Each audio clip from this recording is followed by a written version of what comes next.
little man's world. The selfish free market player defames the non-profit NGO executive, and vice versa. The fanatical socialist defames the classical capitalist. That this is pure nonsense, after all, has impressively been demonstrated by a woman called Roxana Jaffer. She achieved enormous success in both worlds, as a CEO of the Sovereign Hotels and as a founder of the NGO Advent for Building Human Capital. For a chapter with so many balls in the air, automatically a next objective comes up, staying on the top. Let's welcome on the stage Roxana.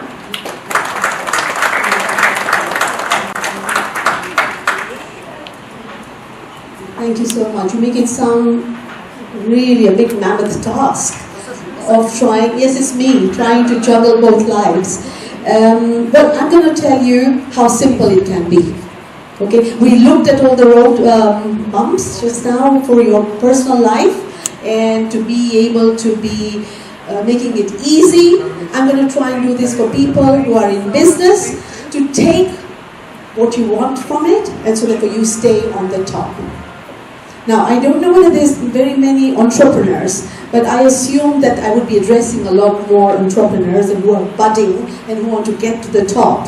So I'm going to try and see if I can change my line. I'm not going to talk about the NGO, although it's a big passion subject for me right now, especially since I've just received funding, and I'm going to be taking it to a bigger picture of what we do, which is giving education to the youth who are out of a job to be able to find a job. So, but right now I'm going to talk about how I reached where I am and how I have remained, I think, that I have at the top.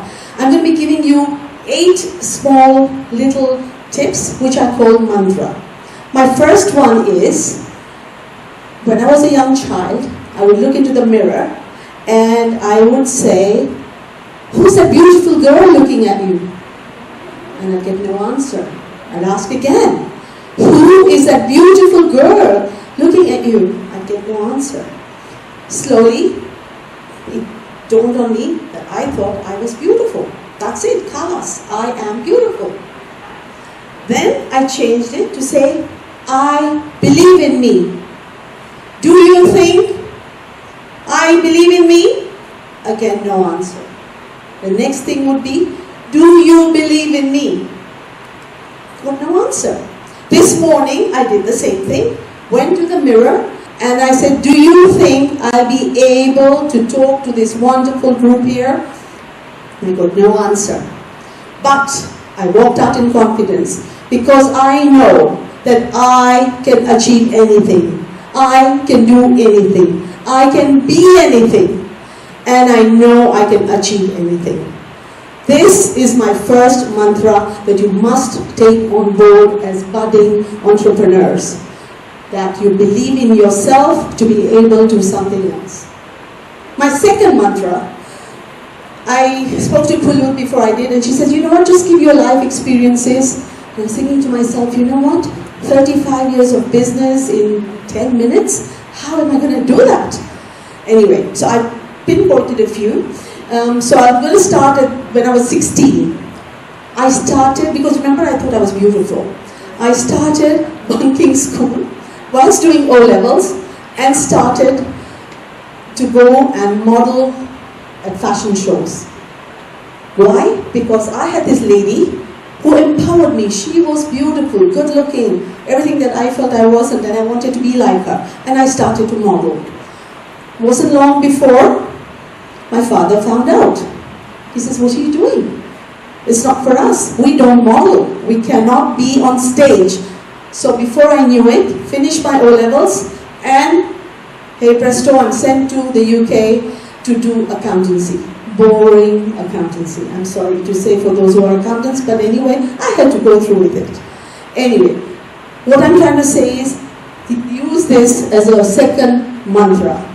Model yourself on a role model. Very important.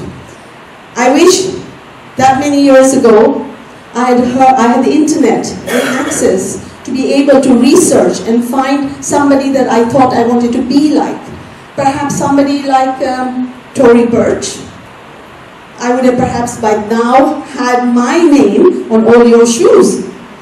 Or Arianna Huffington. Or Her Highness Reem, who's after the Expo 2020. These are the women you should be looking at and seeing how they have picked themselves up after the accidents they've had. We heard a lot of stories about women who've been married, who have had children, and yet look only 30 and are ready to go. So, let's look at all of them and make them your role model. So that would be my second mantra. I'm going to go very fast and run to the 8 that we can do. The third one is to focus on excellence, not success. Okay, I am now in England. I'm just finishing my accountancy. I start working as an accounts clerk, and then I go into an asset ledger department, and then I build myself up to becoming a financial assistant to the main man. Why? Because I believed in myself. I knew I could talk. And yet, I have been sent to the UK where I had to face, at that time it was called sex discrimination, now we try and say gender equality, but I also had to face color prejudice. I was a female, a brown female in a white man's world. Anyway, the gift of the gab, my stronghold, my confidence, I managed to become a director with Dunkin' Donuts. Big company, and I was trembling. I did not know how I was going to manage. In the end, I was very happy because Dunkin' Donuts sold their rights to an Englishman when they left at that time, to Brian Perry, who was British, and who believed in my acumen. He believed in my confidence. He believed that this young, white, brown girl would do him good. And I became his financial consultant and his assistant. And with him, I was propelled into being an entrepreneur. Within no time, I am running a donut company of my own, producing 14,000 donuts a night, delivering to places like Harrods and Selfridges, etc., etc. The point is, how did I do that? And when I was focusing on success, I was all over the map. I was not able to be at one spot at all because I want to be successful. I want to belong to this group. I want to belong here. It didn't work. As soon as I changed and started to focus on excellence, success just came. So please, whatever you do, make sure you do the best of what your business is. Once you're there, and it could be even family life, focus on excellence, not success. I was speaking to this lady, Sama sitting next to me, and she says, you know, we have this issue that we want to be perhaps successful. We have an issue because, you know, you're told not to work and told not to be able to do two things together, something like that. And then what I said to her was, but you know, God has great faith in us as women because we are the ones who produce the children for the next generation. God does not check whether we are going to be able to manage to do so or not. And without fail, the sixth sense comes in, the innate sense comes in, and we do not need to read a lot of books, but we are able to look after the children. Why? We want to focus on being excellent mothers. Not successful mothers, excellent mothers. So when you give birth to your business, it's just like being a mother. Focus on excellence and your business will be a success. These are 2 or 3 mantras that I have worked with all my life without fail. So I hope I'm not boring anybody, and I can see people writing, so I think therefore I must be touching a small, a little nerve somewhere. Thank you. Let's go to the next one. Very, very important. When we think that we can achieve anything on our own, you cannot. Teamwork is very important. You need to make sure that you are surrounded by people who believe in you, believe in your vision. You must make sure that they come with you and they will be able to drive you forward. I have found that at any time when I don't know much, I find somebody that is able to help me, and I put my trust in them. So for instance, when we pick up a cup of coffee, I see a lot of cups of the coffee, we pick it up with a thumb and a forefinger. The idea is not that we use both of these. The idea is that the thumb has put the trust in the forefinger to know to do the right thing.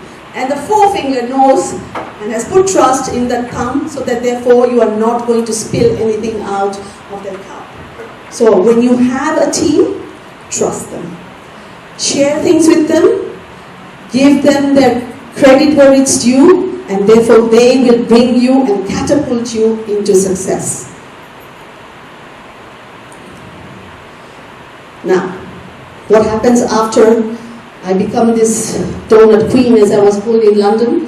I had another business as well, I sold them, and then 15 years hence, I was asked to come to Dubai to join my husband.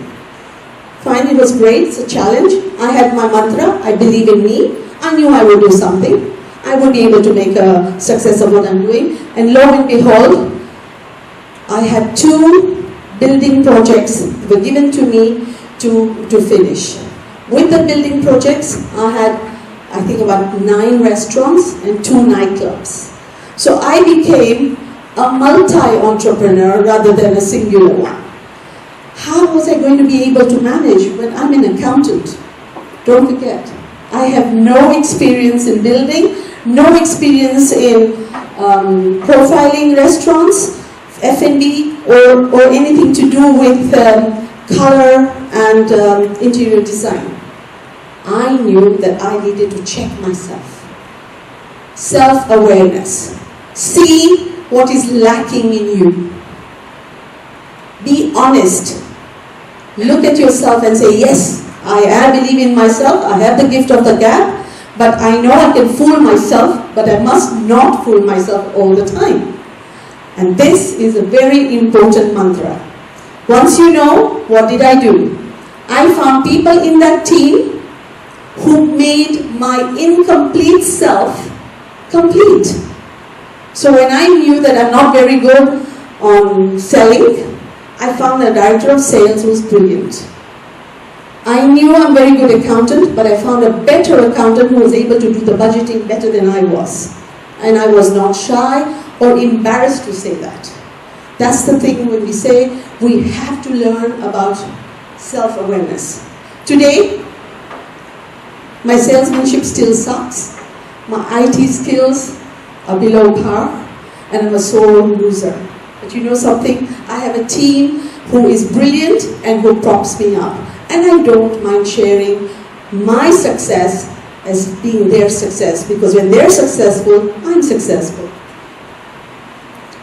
So, we've gone through awareness, laughing at your inadequacies. Learn to laugh at yourself. Learn to say, I don't know what to do, and I need somebody to help me. This is the only way my weakness will become whole, and I can do something better, and therefore then I believe in me will stay with me all the time. My second last is with all what I do. I run. I'm a CEO of a hotel organization which is hotels here in Dubai and in Tanzania. I run an NGO. Why? It gives me happiness. Because we are all given only 86,400 seconds a day to actualize your potential. I don't want to waste that time. In that time, I want to do something not just for money and filling up my stomach, but something else that can help me.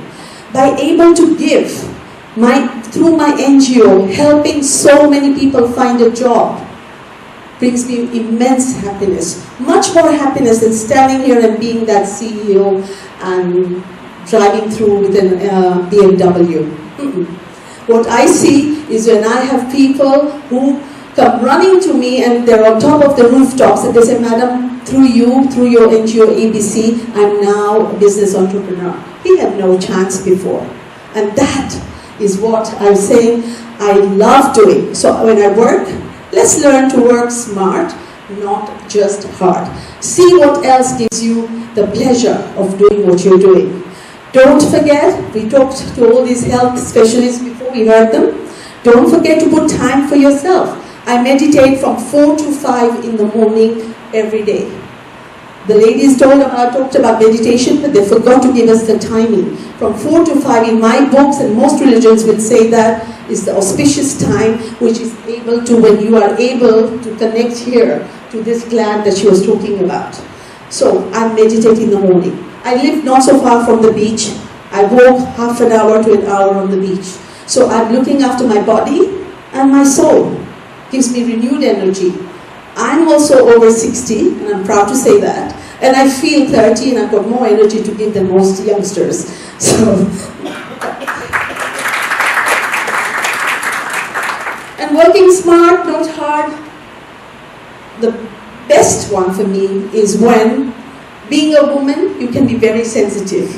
And women don't like women who are successful. I'm sorry to say, but this is what it is. Oh, she does not know how to make this, I don't know, goat's curry and whatever. She just goes out and gives lectures. You know, this is what I hear my mother will say, or somebody else will say. I mean, I don't know how many of you know this, but it's rule of life. Because, you know, we talk about gender equality. It's okay, men are being out there telling us the women should be as good as us. But women themselves don't like us being better than them. This is the big problem that I find. So what do? I say hello, yes, thank you, and I'm very happy that you know how to make that goat curry. I'm going to come and learn from you. Thank you, let me know when. But I tell you what, why don't you come to my presentation, learn something from me, so we can do. She becomes my mouthpiece talking about, you know, what she does is fantastic. And I've been able to achieve and make her a friend. Along the way, there are still toxic women who will talk, blah, blah, blah, whatever. As women, what you need to do, don't spoil relations. Keep them as friends. What you do when you hear no claps from them for the accolades and the awards, etc. that you are getting, drop them. I have found that when I find people not clapping for me, and I don't want my ego being built, because I know I believe in myself. I already have that. But I don't want people to de-ego me. So when I just drop them. So when you don't hear the claps, drop them. These are my 8 mantras. I hope they were worthy of you to take down notes and hopefully put them in your life. I'm going to just leave you with one little line here, which says, it's not what's outside that's important. It's not that Gucci and the handbag. It's what's inside that's going to keep you at the top. Thank you so much.